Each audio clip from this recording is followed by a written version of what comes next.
Ever stop to think that a teenager glued to a screen might be experiencing something, well, a bit more than typical teen habits? Mm, Consider this.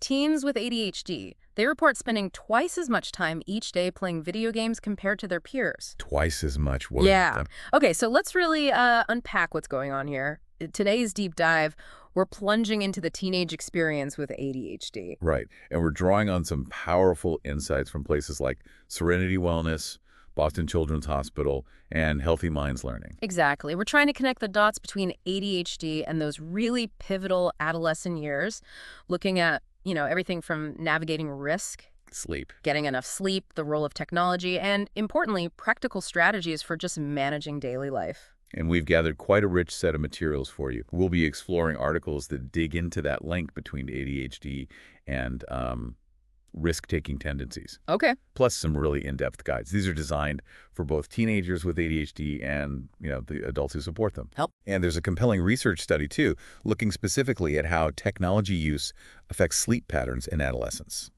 both with and without ADHD. Okay, great. So your mission, as you listen in, is really to glean those practical, actionable takeaways. Yeah, and maybe some of those illuminating aha moments. Exactly. Weaving together the info from these different sources. We're here basically as your guides, helping you understand the key insights and, well, what truly matters. Mm-hmm.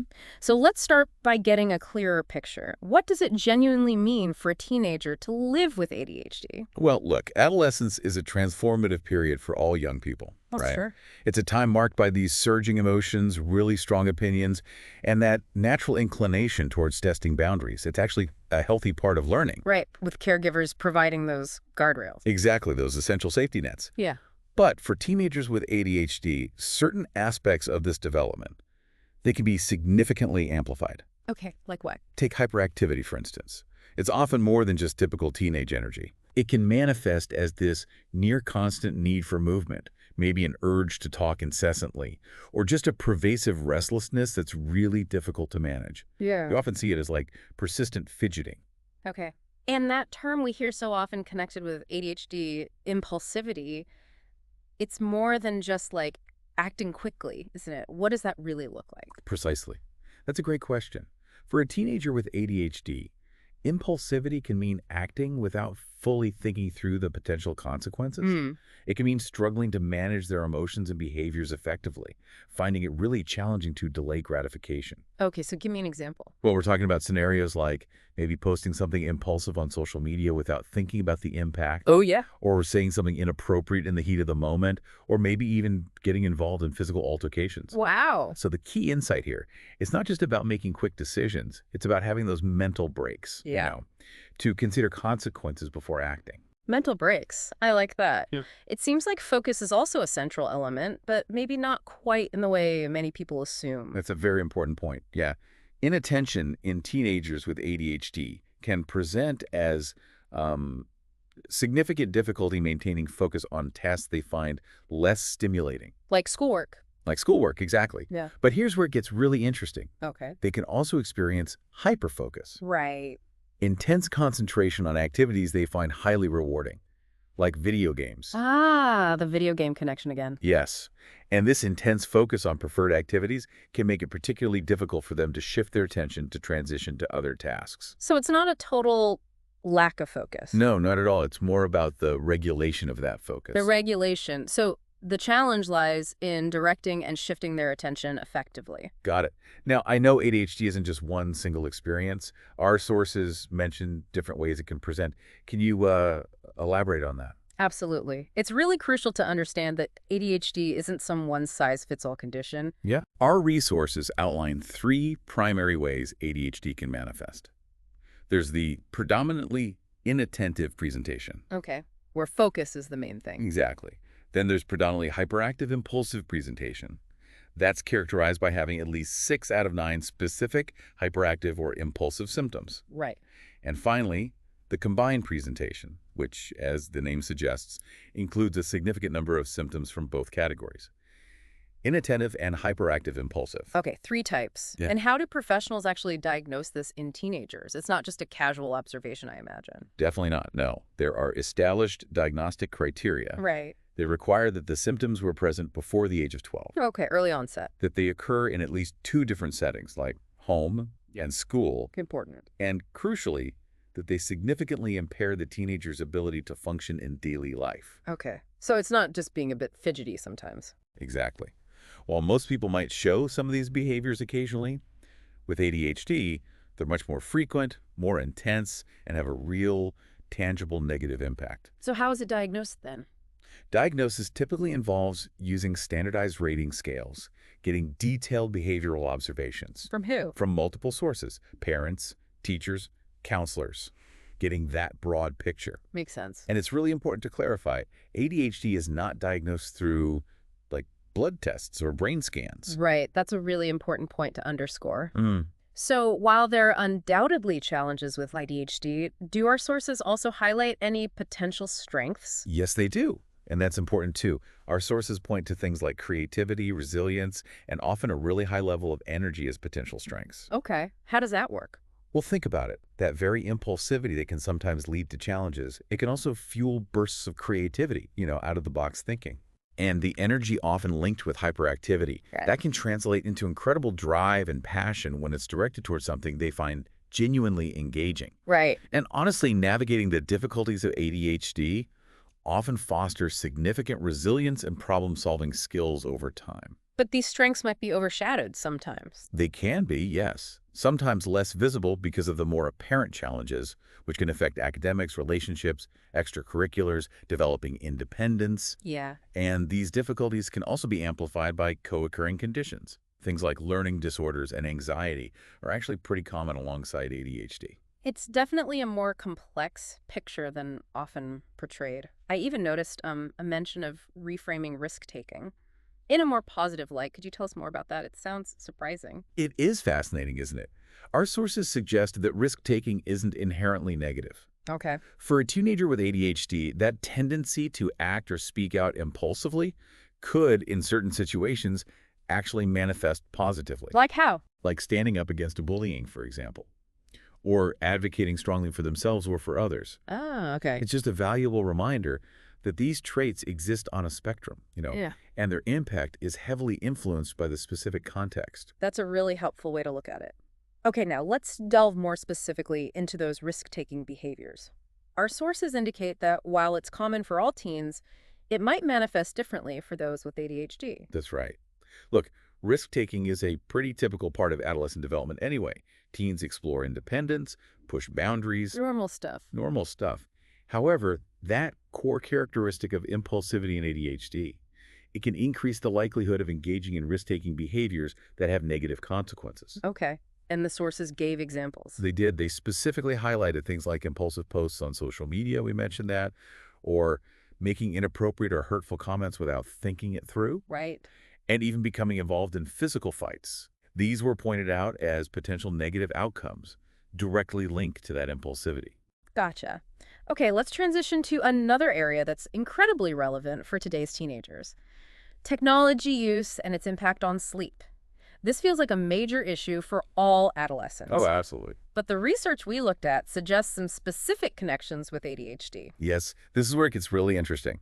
The research we examined found that adolescents with ADHD report significantly greater total technology use compared to their peers without ADHD. Significantly greater. Yeah, this includes more time watching TV and movies, more time on phone and video chatting, Okay.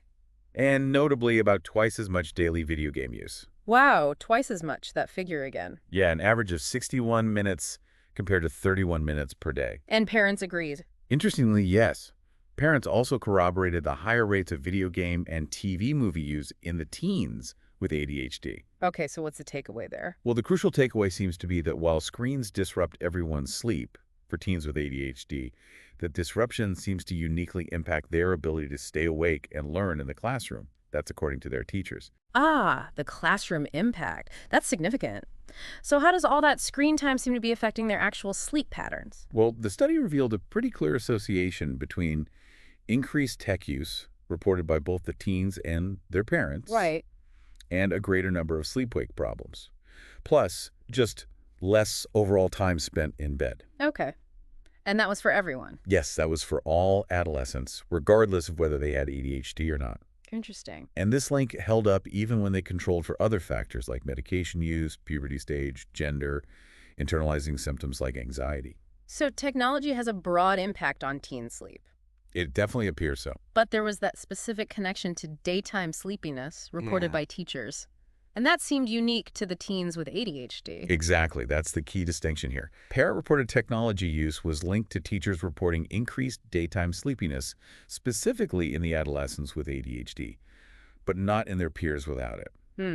So while tech affects everyone's sleep quantity and quality, its impact on daytime functioning, especially in school, might be particularly pronounced for teenagers with ADHD. That's what the data suggests, yes. So based on this research, the recommendation is pretty clear then. Clinicians really need to factor in technology use when looking at sleep problems in teens. Absolutely. Yeah. Especially those with ADHD. Yeah. The researchers suggest that reducing tech use, especially in that hour or even just 30 minutes before bed. A wind down time. Exactly. And maybe using blue light filters on devices. Yeah. That's advisable. Standard sleep hygiene advice, really. It reinforces it, Yeah. definitely. Yeah. But maybe with an added layer of consideration for teens with ADHD and those potential struggles with daytime alertness in school. Okay, really important stuff. Now, let's shift our focus a bit to executive functions. Our sources highlight just how critical these cognitive skills are, especially during adolescence. Can you give us an overview? What are executive functions, and why are they so significant for teens with ADHD? Sure. Executive functions, often called EF, are basically a set of essential cognitive skills. They enable us to organize our thoughts, manage our emotions, prioritize tasks effectively, stay motivated towards goals. Like the brain's CEO. That's a great analogy. Yeah. Yes, like the brain's central management system. It's primarily located in the frontal lobe, Right. which crucially undergoes significant development throughout adolescence and even into early adulthood. And for teens with ADHD. Well, many teenagers with ADHD experience challenges in at least one of these crucial EF areas. Okay. Our sources detailed several core ones. Let's maybe break those down. First up was inhibition. What does that involve? Right, inhibit. It's the cognitive ability that lets us stop automatic responses, to control our behavior, our emotions, our thinking. So resisting impulses. Resisting impulses, yes, but also more than that. For a teen struggling with inhibition, it might look like overreacting to minor criticism, blurting out comments without thinking, being easily swayed by peer pressure, maybe engaging in risky behaviors without fully thinking them through, getting easily distracted, struggling to finish projects, or having trouble adapting to new ways of doing things. So it's about those mental breaks again. Exactly. Having the mental breaks to consider consequences before acting or reacting. Got it. Next one was working memory. What kinds of challenges might show up there for a teen with ADHD? Working memory. Think of it as your mental workspace. Oh, yeah. It's the ability to hold information in your mind and manipulate it to complete a task. Right, like mental math or following instructions. Precisely. So challenges might show up as difficulty remembering multi-step directions, quickly forgetting things they just heard or read, Yeah. struggling to take effective notes in class, frequently misplacing belongings. We all do that sometimes, but this is more persistent. Right. Or finding mental math tasks particularly tough. Okay. And the last of those core three was cognitive flexibility. What's that about? Cognitive flexibility is basically the ability to shift our thinking smoothly between different tasks or ideas. Shifting gears mentally. Exactly.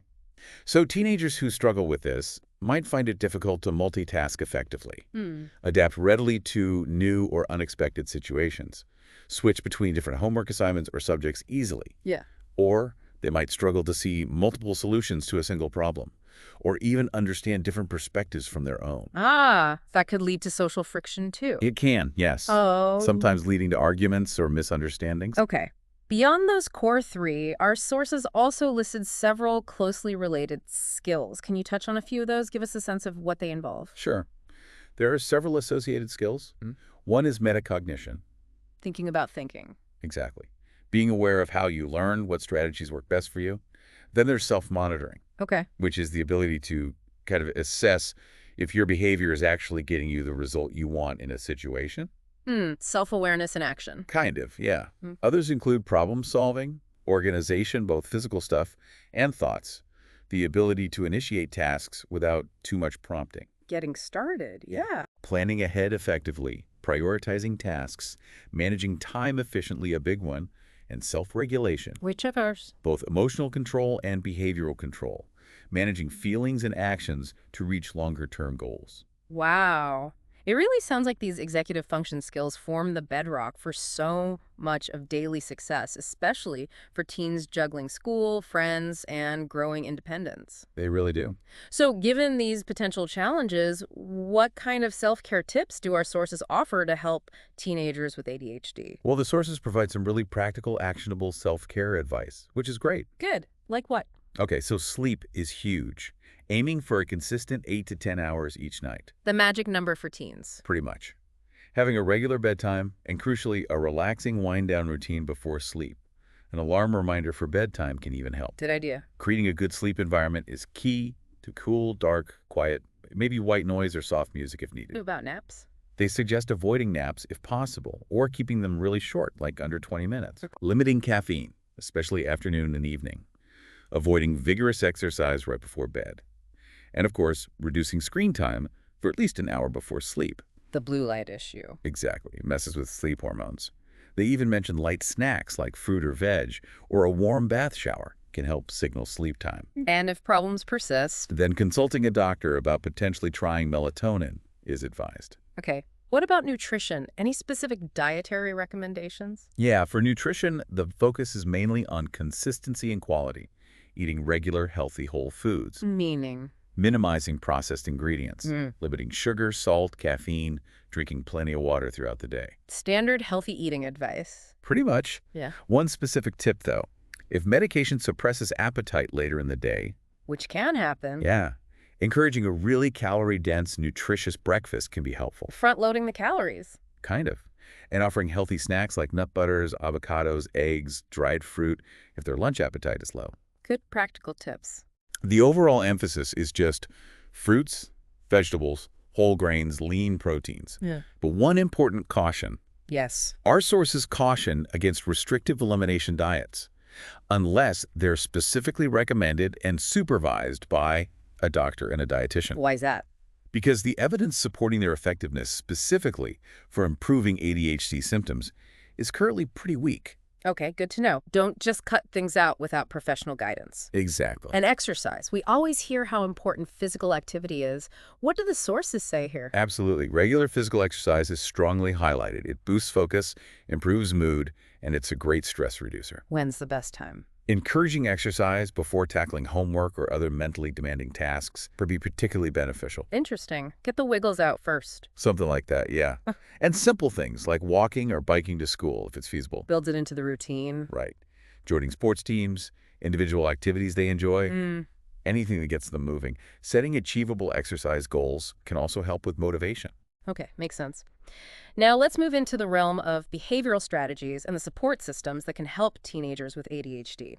What kind of guidance do our sources offer here for parents, caregivers, educators? Yeah, this is crucial. A central theme that really emerges is the importance of increasing positive attention and using what's called labeled praise. Labeled praise, meaning Meaning being specific, focusing on the effort and the specific behaviors you want to encourage. Not just good job, but wow, you really focused on that math problem even when it got tricky. I see. More meaningful. Exactly. Keep it brief, sincere, and be consistent. And using positive phrasing, telling them what you want to see is generally much more effective than just pointing out what they did wrong. Focus on the positive and rewards. Rewards can be powerful motivators, yes, whether it's social acknowledgments, tangible items, special privileges. But a key point is generally not taking away rewards that have already been earned. Right, that can feel unfair and demotivating. Precisely. I found the concept of active ignoring quite interesting in the materials. Could you explain how that behavioral strategy works? Yes. Active ignoring. It can be helpful for reducing those mild misbehaviors that seem mostly about getting attention. Okay, the minor stuff. Right. The core idea is to calmly and briefly state the boundary or decision, but without getting drawn into a big discussion or giving lots of attention to the unwanted behavior itself. But you can't just ignore everything. Absolutely not. And crucially, it must be paired with selective attention, meaning you actively pay attention to and praise any positive behaviors that follow, even small ones. So ignore the whining, praise the asking nicely 5 seconds later. Exactly. Be like a selective spotlight. Ignore the minor unwanted thing, shine brightly on the positive thing right after. Does it work right away? Not always. You need to be aware that the unwanted behavior might briefly get worse before it gets better. It's called an extinction burst. Ah, okay. Good to know. But, and this is critical, active ignoring is not for unsafe behaviors. Yeah. Aggression, substance use, risky driving, those need a direct, calm response, not ignoring. Understood. Safety first. What about consequences or discipline when needed? How should those be approached effectively? Well, the emphasis is really on positive strategies first. Yeah. But when consequences are necessary, Yes. our sources emphasize they should ideally be agreed upon beforehand, if possible. Okay. Implemented immediately after the misbehavior, be relatively short in duration, logically related to what happened. Natural consequences. Natural logical consequences, yes. Yeah. Clearly linked to the teen's actions.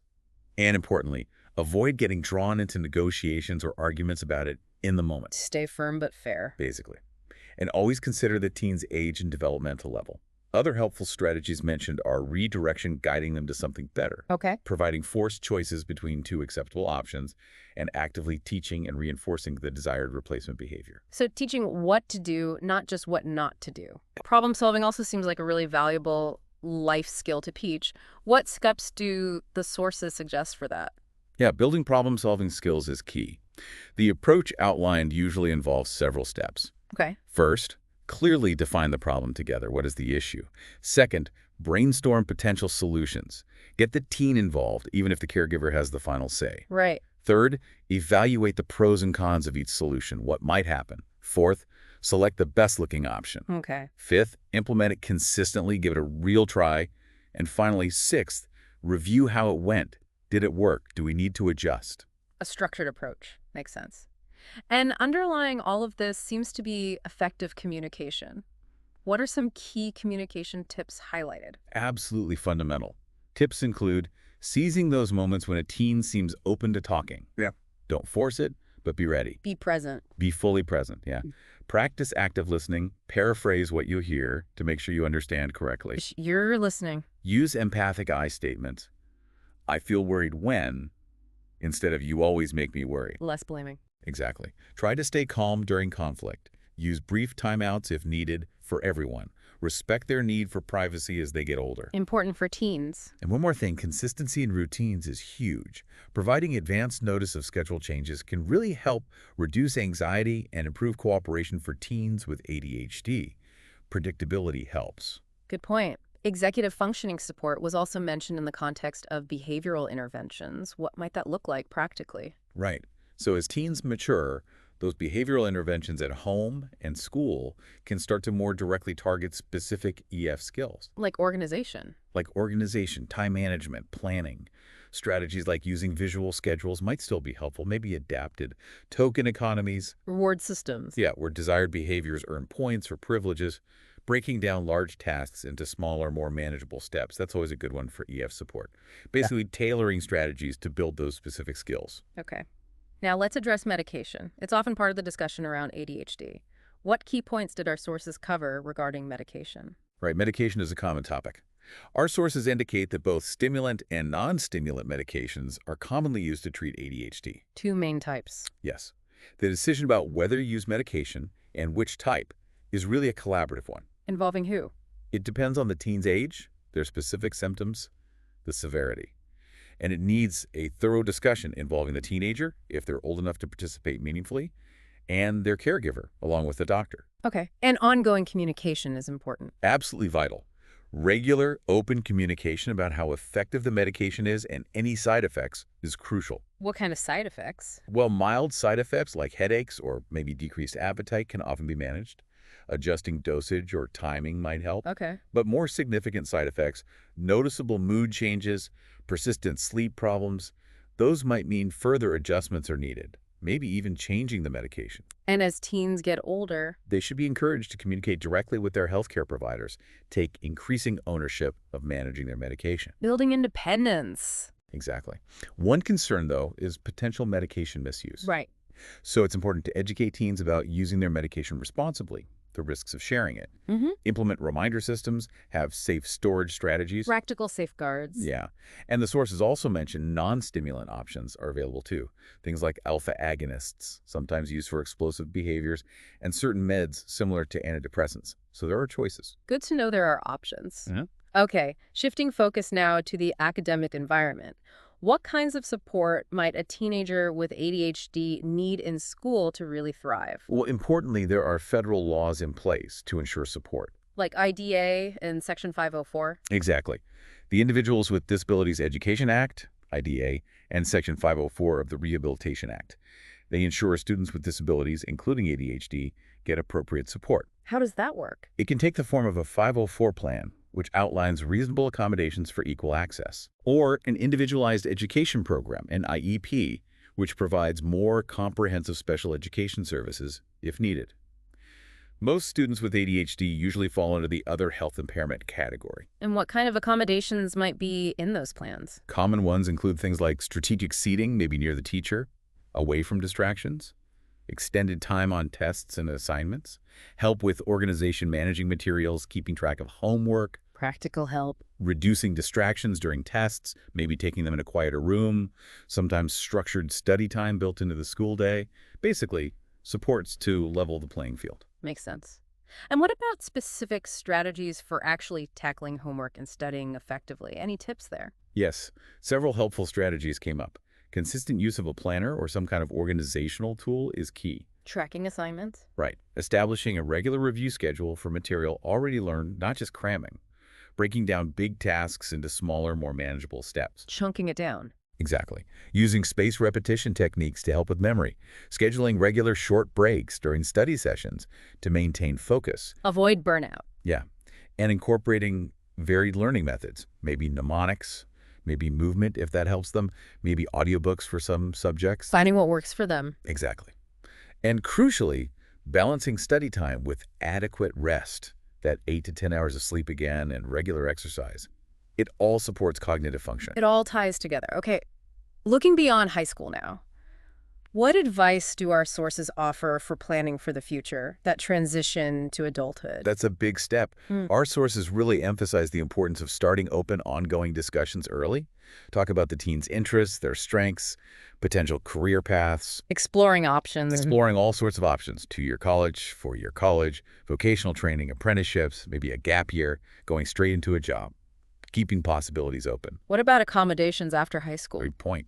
If the teen has accommodations in high school, like for testing, it's important to document those and understand the process for requesting similar accommodations on things like the SAT or ACT, and then in college. It doesn't automatically transfer. No, not usually. Visiting prospective colleges and specifically asking about their disability support services is highly recommended. Proactive steps. Very much so.